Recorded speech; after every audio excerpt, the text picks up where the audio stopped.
Assalamualaikum warahmatullahi wabarakatuh. Teman-teman, ketemu di Syihab dan Syihab. Saya Najwa sama Abi Quraisy. Abiku, Alhamdulillah. sehat Ya. Abiku? Alhamdulillah sehat orang tua. Sehat, doain terus sehat ya teman-teman. Abi, panjang umur, satu walafiat. Amin. Abiku, lagi rame soal Habib. Beberapa kali sih rame soal Habib. Cuma yang sekarang Nana mau kita bahas soal itu di Syihab-Syihab ini. Habib atau orang yang memiliki garis keturunan dengan Rasulullah Shallallahu Alaihi Wasallam. Ramai jadi pusat perhatian netizen, bahkan ada yang juga jadi kontroversi dan pro kontra di mana-mana soal Habib ini atau orang yang dipercaya memiliki garis keturunan dengan Nabi. Tapi memang kedudukannya seperti apa, Bi? Memang ya ada orang-orang yang punya garis keturunan langsung dengan Rasulullah Shallallahu Alaihi Wasallam? Ada. Buya Hamka juga dulu pernah bicara bahwa itu ada, di Indonesia ada. Sekarang begini, kita lihat. Memang ada bangsa-bangsa, ada masyarakat yang memberikan perhatian yang besar menyangkut garis keturunan. Kita berkata sekarang, ratu-ratu Inggris itu ada garis keturunannya. Nah, demikian juga halnya dengan Nabi, itu ada garis keturunannya, ya kan? Hanya memang ada beberapa istilah, ahlal bait, ada istilah al-qurba, kerabat, dan lain-lain sebagainya. Tetapi secara umum dapat dikatakan bahwa garis keturunan, dinamai garis keturunan Nabi itu adalah anak cucu beliau melalui Sayyidah Fatimah dan Ali bin Abi Thalib. Ada orang yang berkata itu kan dari Fatimah, mestinya kan garis keturunan dari laki-laki. Dijawab begini, Nabi menjadikan itu dari Fatimah karena Nabi Isa pun dinamai putra Maryam. Ya, banyak itu orang-orang Yahudi itu tidak mengakui orang Yahudi kecuali kalau dari keturunan wanita, bukan laki-laki. Itu sebabnya dia tidak akui sebagai anak keturunan Ibrahim. Jadi ada, itu terpelihara. Memang orang berkata apa buktinya? Bukti yang paling konkret adalah sejarah. Di mana-mana ada. Di Iran itu bisa diketahui ini orang garis keturunan atau tidak karena ada pakaiannya serban hitam. Nah, tetapi kita tidak ingin menjadikan garis keturunan ini sebagai suatu keistimewaan yang melebihi kewajaran. Allah berfirman, "Wala tatamannaw ma faddalallahu ba'dakum 'ala ba'd." Jangan saling iri menghendaki apa keistimewaan orang itu Anda miliki pula. Tetapi karena dia keistimewaan, setiap keistimewaan punya konsekuensi, punya kewajiban. Kalau kewajiban itu tidak terpenuhi, maka garis keturunan yang dimilikinya tidak akan ada artinya.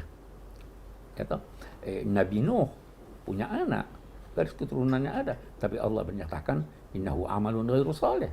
Dia punya pekerjaan, tidak diakui dia oleh Tuhan sebagai garis keturunannya.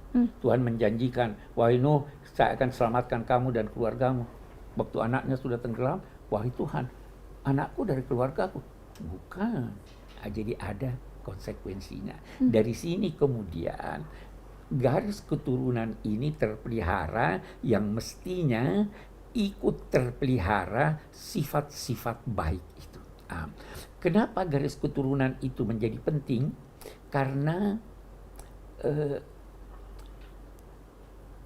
ada pengaruh fisik dan psikis orang tua kepada anaknya. Sebabnya ada buku namanya Child Between Heredity and Education. Apa yang lebih berpengaruh? Yang jelas ada pengaruh dari ayah, kakek, dan sebagainya. Sehingga ini ada keistimewaannya. Ya kan? Dari sini kemudian ada orang-orang, termasuk di Indonesia ini, ada garis keturunannya dan itu terpelihara. Sampai sekarang, Bi? Sampai sekarang terpelihara, ada kantor khusus yang ini. Agama memang memerintahkan untuk memelihara itu. Oke. Jadi, tapi konsekuensinya apa sifat-sifatnya sesuai dengan itu. Mereka yang datang ke Indonesia ini itu umumnya datang dari Hadramaut. Kakeknya sebelum sampai ke Hadramaut tadinya ada di Irak. Kemudian dia berhijrah dari Irak. Berhijrah dari Irak bukan untuk mencari nafkah ke Hadramaut. Karena dia kaya raya di Irak. Hadramaut gersang. Tapi dia datang untuk mengajarkan agama. Untuk mempersatukan masyarakat. Putra-putranya melanjutkan misinya sampai kepada seorang yang dinamai Al-Faqihil Muqaddam. Al-Faqihil Muqaddam ini sosok yang diistilahkan mematahkan pedang. Kami tidak akan melakukan kekerasan apapun. Kami berdakwah dengan akhlak yang baik. Keturunannya inilah sebagian yang datang ke Indonesia. Bukan untuk mencari nafkah. Untuk menyebarkan Islam. Untuk menyebarkan Islam. Tidak dengan pedang. Tidak dengan pedang, tidak dengan kekerasan.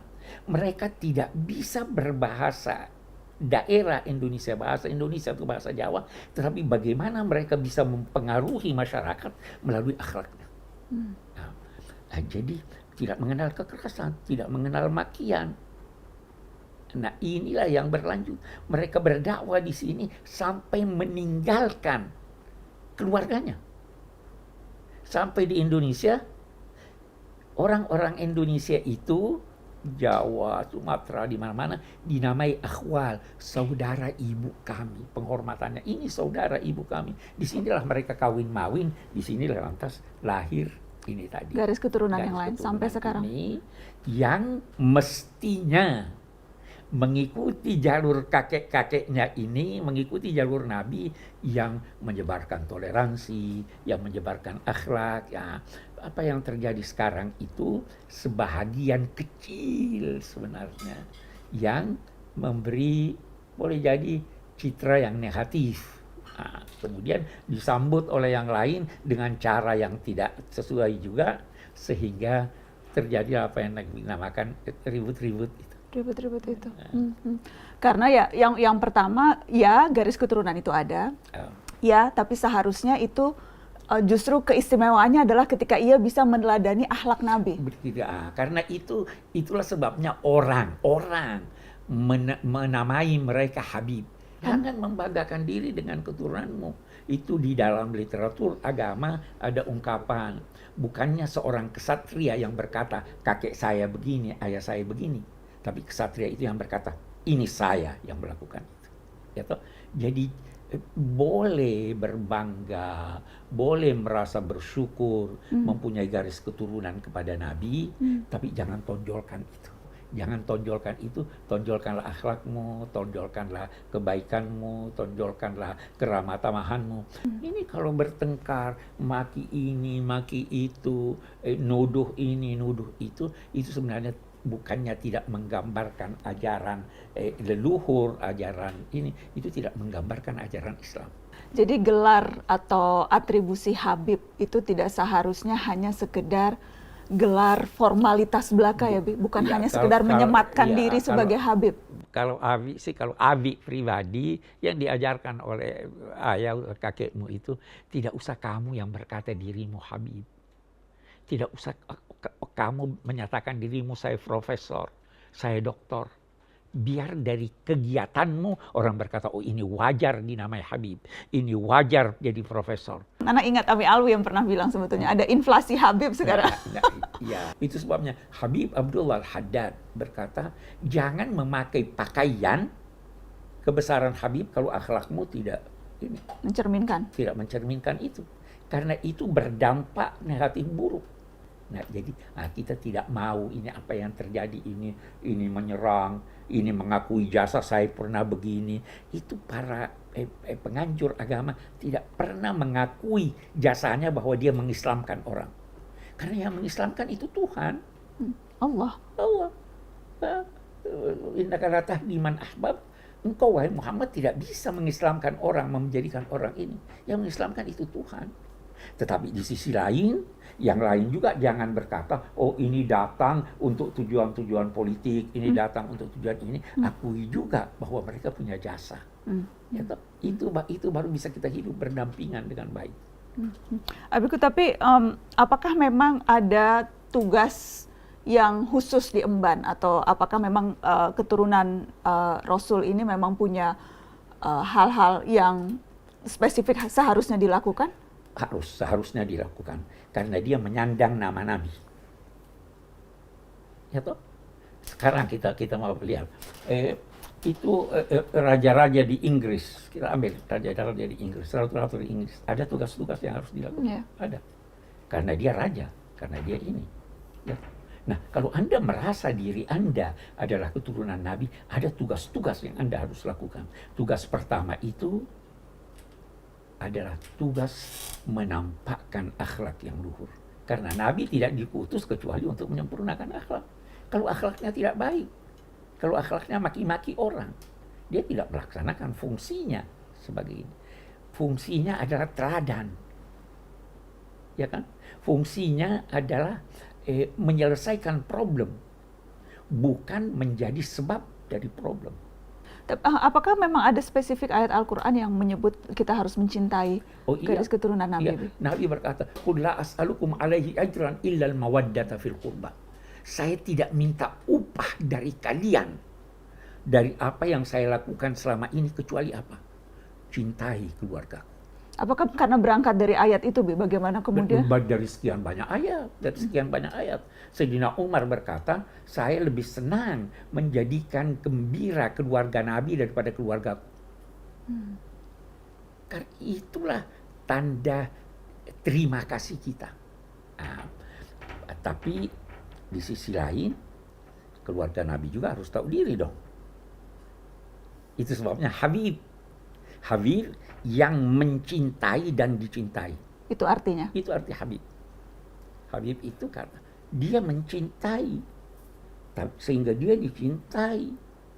Kalau cuma mau dicintai, tidak mau mencintai, ya bukan Habib itu dong. Ya kan? Itu pemilihan kata Habib. Itu kenapa Abi, udah pernah ingat Abi banyak yang sempat membahas kenapa Abi nggak mau dipanggil Habib. Saya belum mencintai. Abi mencintai, kalau Nana boleh dong manggil Abi Habib. Kalau Nana boleh, tapi Nana kalau boleh. jadi kalau ada yang mencintai Abi mencintai itu Habib. Iya, itu baru. Kita harus mencintai masyarakat kita. Dan cinta itu tercermin dalam perlakuan kita yang baik. Kalau menegur dengan tegur sapa yang baik, tidak maki, tidak menyerang dan sebagainya. Itulah yang digambarkan oleh para habaib, para leluhur kita ini. Yang boleh jadi sebagian kecil sekarang melupakan itu.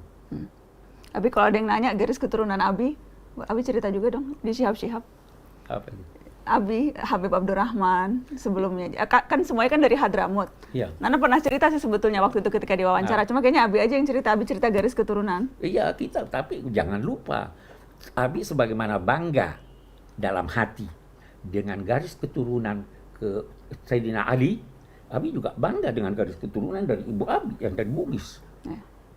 Kita harus begitu dong. Ya kan?